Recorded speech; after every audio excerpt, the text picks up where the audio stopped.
Speaking of, what was the process of getting the role of Byakuya?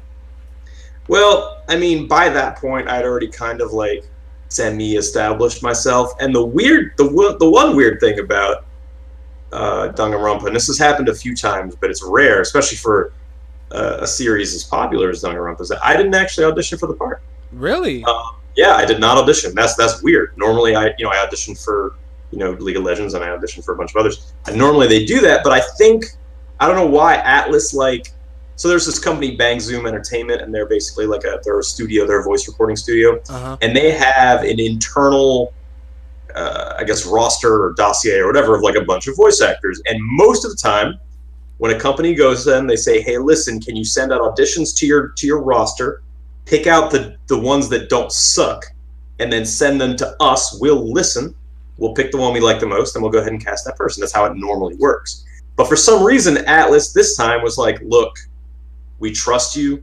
We're not, you guys know your roster better than we know your roster. You guys know, who could do a good job. We're gonna send you the parts. You just cast it. Just who would be good for it? Who would work well for these characters based on their past work." And by this point, I'd already done voice acting for a little while, so I just got an email one day that was like, "Hey, you're in this thing now." And at that point, you record early, right? You record before trailers come out, and you record. So I did not know at that point what Danganronpa was. I was like, obviously the name is weird. You're like, all right, it's some bizarre Japanese game. I don't know what the fuck this is. Yeah. But when you get cast in a game, obviously the first thing you do is you go to Google. You're like, oh, what the fuck is this? And you look it up. And sometimes it's dumb, but I looked this up and I was like, okay, cool. It's a visual novel. It's got murder. It's got mystery. I like that. It's very stylized. And I got excited for it just then. And then we recorded. And when you're recording, people were like, oh, that must have made the game not fun for you because you had everything ruined. Honestly, you don't, because they only pretty much give you your lines. And maybe a character's line before it if you need some kind of context or if you're interrupting them or something like that. Oh, yeah, reactions and such. Reactions or something. But by and large, I'm just looking at my lines and one character's lines without the context of the situation and the conversation is I don't know what the fuck is going on. I have no idea.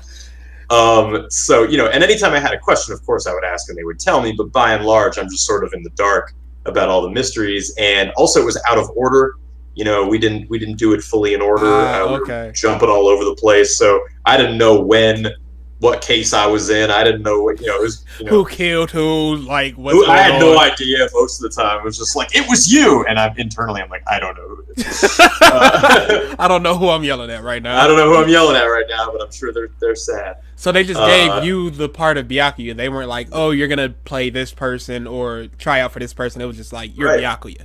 They just said you're Byakuya, and most people that get cast in Danganronpa, obviously, it's not a recurring role. Most people die, but I got this dude Byakuya, and then I realized he didn't die at the end of the game, and then I realized he's the only character coming back from one that is also a main character in 2, and then also he's in another episode. And I felt very lucky just to get a character that just lasted, because obviously that doesn't happen. Not only is he in the second game, he's a major part of the first case, and then he shows up at the end. Yeah, and I thought he was. They told me in the booth spoilers here. You should stop listening if you haven't played Danganronpa 2. Oh yeah, why are you even listening to this interview if you haven't played Danganronpa? I don't know why you're listening. The beginning of 2, they're like, yeah, you die, and then I was like, oh, that was quick. I'm the first person to die in the game. And they were like, but actually you didn't die, and actually you come back at the end. I was like, all right. And then in the beginning, I remember there were a couple of times so in the very first time I went in, I was like, okay, this character is very stuck up. He's very pompous. He's very arrogant. And you portrayed that well. Well, thank you. It made me hate Byakuya for a while. Just oh, he's so pompous. He's such a douchebag. A peon would think that, wouldn't they? And that's something that actually has bummed me out about my League of Legends role because, Nocturne, I do bring me more flashbacks to slice up. I do that.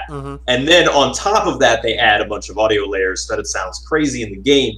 And the downside is that most League of Legends voice actors if you like just ask them, oh hey, do your character, do your voice, they can just do it, right?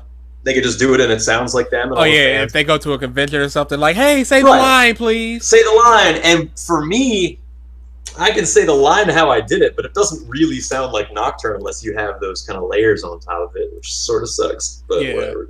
What are you gonna do? I did something in my game that most games do not do. Okay. Most games, you go in and you're alone. They feed you your lines, you give your lines by yourself, the director's there directing you, and then you leave. I knew some of the other voice actors in Danganronpa, but I never really saw them. You know, we were there at separate times. Maybe I was leaving at the same time. You know, Erica Harlocker was coming in or something. But with my game, I said I don't want to do that. With my game, I said I want all the actors to be there together. So it's a little bit more expensive, but you rent out this giant space. You set up 7 mics. Well, it depends on the scene, obviously. It could be 3 mics, could be 5 mics, but like 7 was max. You get all the voice actors in there, which, by the way, is very difficult to schedule. and you're all in there, and it feels like a real scene. You know, you look at each other and you play off of each other, and it creates this really dynamic thing. And also, I mean, I don't want to be, you know, starstruck or anything, but, you know, I was in there acting with Will Wheaton. I was in there acting with Laura Bailey. I was, you know, people like amazing actors. Names. Quote unquote. Names. Ashley Birch. I was in the, you know, I was in the booth freaking doing scenes with them, and that's, you know, that to me was one of the coolest things I've ever done. Like, you know, I'm glad you're interviewing me, and I feel like kind of cool right now because you're interviewing me. But by and large, I'm generally small potatoes compared to these guys, and I'm in the booth reading my own lines, working on my own game with Will Wheaton and Ashley Birch and Yuri Lowenthal, Laura Bailey, and I'm like internally freaking out. You know, not only are you reading your own lines, they're reading your lines. They're reading my lines. I know, and I'm like, okay, be chill, Jason, be chill, don't freak out. You just walk in, hey, I'm cool too, don't worry about it. Yeah, I had to really keep it together. I was like, be cool, Jason, it's fine, be cool. Unfortunately, so SAG-AFTRA is a union that advocates on the behalf of actors, and they do their job. Union's job is to advocate for better conditions and pay for their workers. So, you know, you could never blame SAG-AFTRA for doing that. Now, on the other hand, video game developers, animators, and, you know, concept artists and riggers and programmers, they are not unionized. And as a result, they do not have an organization acting on their behalf to maybe advocate, you know, why shouldn't they get royalties too? They probably should. They're working day in, day out, and generally they're just paid a salary. And, you know, a lot of people have said you know, video game developers should unionize and form something so that they could have bargaining power as well. That hasn't happened. There are a lot of reasons for it. It's, you know, I would like to see it though, because I think that video game developers are often treated very poorly in the industry. They're treated as throwaway commodities. They get a job for 8 months and then they're fired because the game came out. They don't have security. Yeah. There's a whole thing. I mean, we're getting into like deep political shit. Yeah, because you know, there's you know, the developers, they have their core team, and then they'll bring in other people to help polish the game, whatever. And then the second the game is out, they're out of here. It's over. And yeah. I would like to see something more uniform across the board. Like everybody, it should trickle down a little bit more. But then that's America. Like that's just business in America.